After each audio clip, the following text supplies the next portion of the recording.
आज हम पढ़ेंगे कक्षा 10 कृतिका भाग 2 का फर्स्ट चैप्टर माता का आंचल। माता का आंचल पाठ के लेखक हैं शिवपूजन सहाय। शिवपूजन सहाय का जन्म 1893 ईस्वी में उनवास गांव जिला भोजपुर बिहार में हुआ। उनके बचपन का नाम भोलानाथ था। शिवपूजन सहाय गद्य के प्रमुख लेखक हैं। उन्होंने जागरण, हिमालय, माधुरी, बालक आदि पत्रिकाओं का संपादन किया। उनकी प्रमुख कृतियां हैं देहाती दुनिया, वे दिन वे लोग, ग्राम सुधार, स्मृति शेष आदि। उन्होंने अपनी कृतियों में समाज में व्याप्त विडंबनाओं, समस्याओं आदि का चित्रण किया है तथा शोषण के प्रति अपनी आवाज़ उठाई है। उनकी भाषा सरल व सहज है। शिवपूजन सहाय का निधन वर्ष 1963 में हुआ था। अब हम इस पाठ के बारे में जानकारी लेते हैं। माता का आंचल पाठ उनके उपन्यास देहाती दुनिया से लिया गया है। इसमें ग्रामीण क्षेत्र के विभिन्न चरित्रों तथा बच्चों के बचपन के अनेक क्रियाकलापों का अत्यंत मनोहर ढंग से चित्रण किया गया है। इसमें विभिन्न ग्रामीण खेलों, लोकगीत और बच्चों की मस्ती व शैतानियों का विस्तार से वर्णन किया गया है। इसमें यह बात भी स्पष्ट की गई है कि बच्चे का माँ से अधिक जुड़ाव होता है, भले ही वह अपने पिता के साथ अधिक समय बिताए, किंतु मुसीबत के समय उसे माँ का आंचल ही शांति देता है। अब हम पाठ पढ़ना आरंभ करते हैं। जहाँ लड़कों का संग तहाँ बाजे मृदंग, जहाँ बुड्ढों का संग तहाँ खर्चे का तंग। अर्थात जहाँ युवाओं का समूह होता है या बच्चों का समूह होता है, वहाँ बाजे मृदंग एक तरह का वाद्य यंत्र होता है, वहाँ हंसी मजाक आदि ही होते रहते हैं। लेकिन जहाँ बुजुर्गों का समूह होता है, वे आपस में बढ़ती हुई महंगाई या घर में होने वाले खर्चों पर विचार विमर्श करते हैं। आगे लेखक कहते हैं कि हमारे पिता तड़के उठकर निबट नहाकर पूजा करने बैठ जाते थे। हम बचपन से ही उनके अंग लग गए थे, अर्थात उन्हीं के पास ज़्यादा रहते थे। माता से केवल दूध पीने तक का नाता था, इसलिए पिता के साथ ही हम भी बाहर की बैठक में ही सोया करते। वह अपने साथ ही हमें भी उठाते और साथ ही नहला धुलाकर पूजा पर बिठा लेते। हम भभूत का तिलक लगा देने के लिए उनको दिक करने लगते थे। दिक का मतलब है जिद करना। कुछ हंसकर, कुछ झुंझुलाकर और कुछ डांटकर वह हमारे चौड़े लीलार में त्रिपुंड कर देते थे। लीलार मीन्स लीलाट पर, और त्रिपुंड एक प्रकार का तिलक होता है जिसमें ललाट पर 3 आड़ी या अर्धचंद्रकार रेखाएं बनाई जाती है। हमारी लीलार में भभूत खूब खुलती थी, अर्थात बहुत अच्छी लगती थी। सिर में लंबी लंबी जटाएं थी। भभूत रमाने से हम खासे बम्बोला बन जाते थे, अर्थात शंकर भगवान की तरह लगने लगते थे। पिताजी हमें बड़े प्यार से भोलानाथ कहकर पुकारते थे, पर असल में हमारा नाम था तारकेश्वर नाथ। हम भी उनको बाबूजी कहकर पुकारा करते और माता को मैया। पिताजी उन्हें प्यार से भोलानाथ कहते थे, जबकि उनका नाम तारकेश्वर नाथ था। जब बाबूजी रामायण का पाठ करते तब हम उनके बगल में बैठे बैठे आईने में अपना मुँह निहारा करते थे। जब वह हमारी ओर देखते तब हम कुछ लजाकर और कुछ मुस्कुराकर आईना नीचे रख देते और वह भी मुस्कुरा पड़ते। अर्थात जब लेखक के पिताजी लेखक की तिलक लगाते तो लेखक आईने में अपने आप को निहारा करते थे, और जब लेखक के पिताजी उनकी ओर देखते थे तो वे शर्माकर आईने को नीचे रख देते थे। पूजा पाठ कर चुकने के बाद वह राम राम लिखने लगते। अपनी एक रामनामा बही पर 1000 नाम लिखकर वह उसे पाठ करने की पोथी के साथ बांध कर रख देते।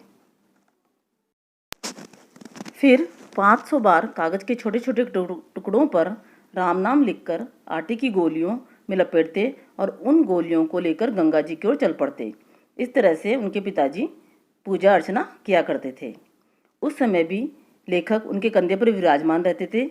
जब वह गंगा में एक एक आटे की गोलियां फेंककर मछलियों को खिलाने लगते, तब भी लेखक उनके कंधे पर ही बैठे बैठे हंसा करते थे। जब वह मछलियों को चारा देकर घर की ओर लौटने लगते, तब बीच रास्ते में झुके हुए पेड़ों की डालों पर हमें बिठाकर झूला झुलाते थे, अर्थात लेखक को झूला झुलाया करते थे। कभी कभी बाबूजी हमसे कुश्ती भी लड़ते।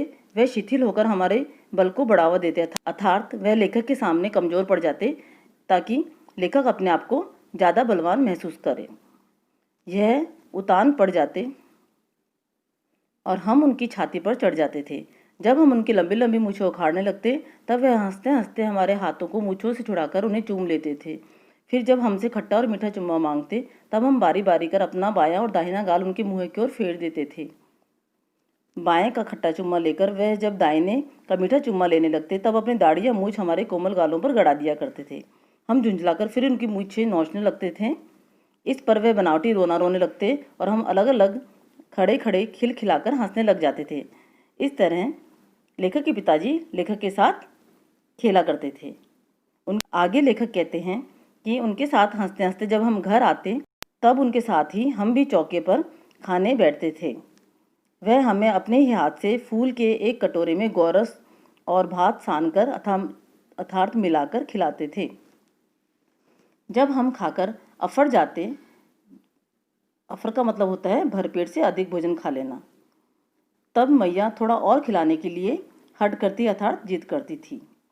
वह बाबूजी से कहने लगती थी कि आप तो 4-4 दाने की कौर बच्चे के मुंह में देते जाते हैं, अर्थात बहुत थोड़ा थोड़ा खिलाते हैं। आप खिलाने का ढंग नहीं जानते। बच्चे को भर मुँह कौर खिलाना चाहिए, अर्थात जिससे उसका मुँह भर जाए इतना बड़ा कौर उसको खिलाना चाहिए।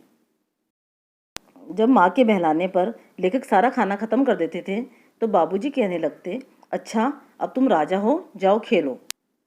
तब रस्सी से बंधा हुआ लकड़ी का घोड़ा लेकर लेखक नंग धड़ंग बाहर खेलने निकल जाते थे। जब कभी मैया हमें अचानक पकड़ पाती तब हम लाख छटपटाते, पर फिर भी चल्लू कड़वा तेल हमारे सिर पर डाल ही देती, अर्थात जबरदस्ती उनकी माँ उनके सिर में सरसों का तेल लगा देती थी। हम रोने लगते और बाबूजी उस समय बिखर खड़े होते, पर वह हमारे सिर में तेल बोतकर हमें उबटकर ही छोड़ती थी। फिर हमारे नाभि और लीलार अर्थात लीलाड़ में काजल की बिंदी लगाकर चोटी गूंथती और उसमें फूलदार लट्टू बांधकर रंगीन कुर्ता टोपी पहना देती थी। इस तरह वह उन्हें कन्हैया बनाकर बाबूजी की गोद में दे देती थी।